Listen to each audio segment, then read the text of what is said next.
Before I closed my salon today, I told a few of my stylists not to clean their brushes so that I could clean them with you and show you a couple tricks to get you better hair. The first step is to get all the hair out of your brush, and there's some really fast ways of doing this and there's some very slow ways of doing this, and mostly that depends on the cleaning tool that you use. Believe it or not, they're actually tools specially made just to clean your brushes, but they're actually one of the worst options, and really I wouldn't waste a single penny on them. Literally not one piece of hair in this tool. It's ridiculous. Another thing you can do is you can take the sectioning tool out of the back of your brush and kind of run it, but as you can see, not very much happens. This will take absolutely forever if you try to do the whole brush with this. Another option is using the rat tail brush. This is basically just the same thing. It doesn't actually get hair out. What you need is something with more than just one thing that'll get hair out. What my stylists like to do is just use a regular comb, and they kind of pretend like they're starting a fire against the brush. And this is a fast way of getting a brush clean, but as the person who buys the brushes, I do notice that it causes a lot of wear and tear, especially around the edges here. But personally, what I believe is the absolute best way to get these clean is with a teasing brush. These are super cheap online, but they're amazing because they have so many bristles and they'll get way more hair out than a comb does at every pass. What I do is I just kind of rotate the brush like this. Doesn't hurt the brush, not knocking anything off. And you can see there's barely anything left. The last few, you'll just kind of take off with your hand and you're good to go. So those are your best options for getting all the hair out of your brush. But if you're like, yeah, my brush is clean now, I could go do something else. Your brush is not clean. What we just did is just your everyday maintenance that you should, but probably aren't doing every time you do your hair. And let's be real, if I was coming over to your house to do your hair, you wouldn't just clean your house, you make sure your brushes were clean too. So give yourself the same gift.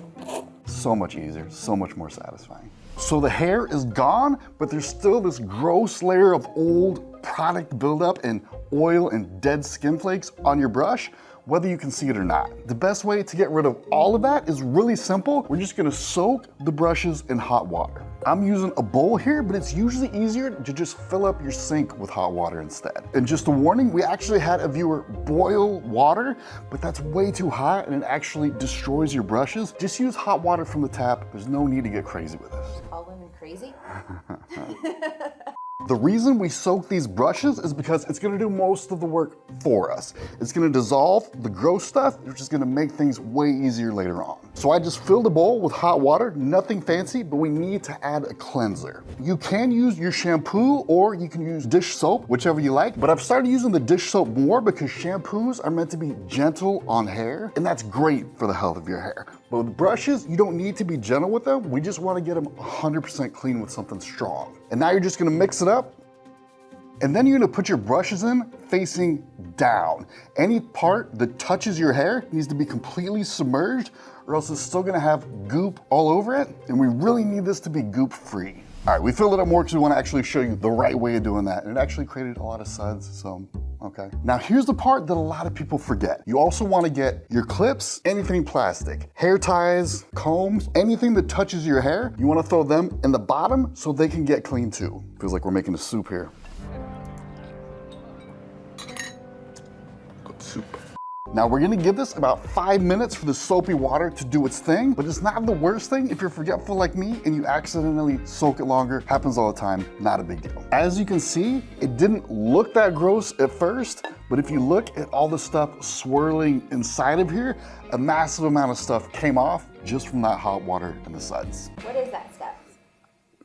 Skin flakes, build-up, products. Hard to say exactly which is which, but yeah. All right, so it's been 5 minutes, and now it's gonna be super easy to scrub them clean because most everything already came off. Except we're not doing that yet because there's an important step before that most people forget.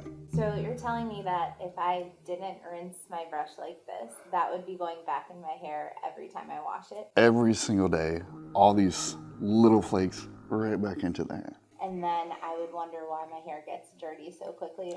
I just have greasy hair. You don't understand my hair, okay? It's greasy. We're gonna drain all this water and rinse everything with hot water because that alone will get us 90% clean. The reason we rinse before we scrub is because it's something that's really important to me. And I think it's gonna be really important to you too. When you scrub these brushes, the bristles are gonna flick water back in your face. And I don't want all this gross stuff being flicked into my face and all around the salon. So by rinsing them first, you get most of the goop off, and it's only clean water being flicked around. If you haven't experienced this yet, you will soon. It's kind of a rite of passage. So we've rinsed with hot water. Most of that gross stuff is gone. And now it's time for everyone's favorite time, scrubbing time. And you might be asking, Chris, what do I use to scrub my brushes? And the best answer is actually, as funny as it sounds, denture cleaners. They're basically like an old style toothbrush, but they're bigger and stiffer so you can really get in there. They're super cheap on Amazon. They're actually really hard to find in packs of ones. So I actually recommend giving them to your friends so that they can have scrubbing time too, or you can keep them all to yourself because they're actually amazing for cleaning around the house. We use them here at the salon for everything from scrubbing the floorboards to chairs to anything really. Anyway, the main thing is that you want to make sure to scrub every inch, even if you don't see any spots there, because there's still a lot of stuff that's going to come off, because you know, and you saw how sneaky all that stuff was, there's still some on here all over. And if you did everything right, you're just going to blaze right through this. Look how clean this is now. It looks great. Super easy. Now, when it comes to cleaning brushes, there's a couple exceptions to this. For example, wooden brushes. If you have a wooden brush, you don't want to clean it like that at all. Instead, you're gonna take it by the handle and just throw it away in the garbage, because wooden brushes are horrible and they're just gonna hold your hair back. Also, some people worry about water getting into these padded brushes on the inside here when they soak them. It's not really a thing. You're gonna have it upside down like this, so the water isn't gonna be getting up inside there. It's not something you have to worry about at all. Another tricky thing is cleaning blow dry brushes, because obviously you can't soak them or else you'll ruin all the electronics. The best approach with this is just to get the hair out normally like we did with all the other brushes, but instead of water, alcohol is what you're gonna use. And you can spray it on there, you can rub it on there, whatever makes you feel good, but no matter what you do, the inside is still gonna be dirty, so eventually you will have to just buy a new one. But luckily, this one is just as good as all the expensive ones, and they're only like 50 bucks. So if you buy a new one every year, it's not the worst thing in the world. Now, after scrubbing time is over, you're gonna rinse them one more time, which is easier for you than me because you'll be doing this at your sink, so you can just turn the water on and get going right away. After they're rinsed, you're just gonna place them down on the counter like this. You can pat them down if you want, but honestly, it's kind of a waste of time. They're gonna air dry anyway. Now, the real question for this whole video is really, how often do brushes need to be cleaned?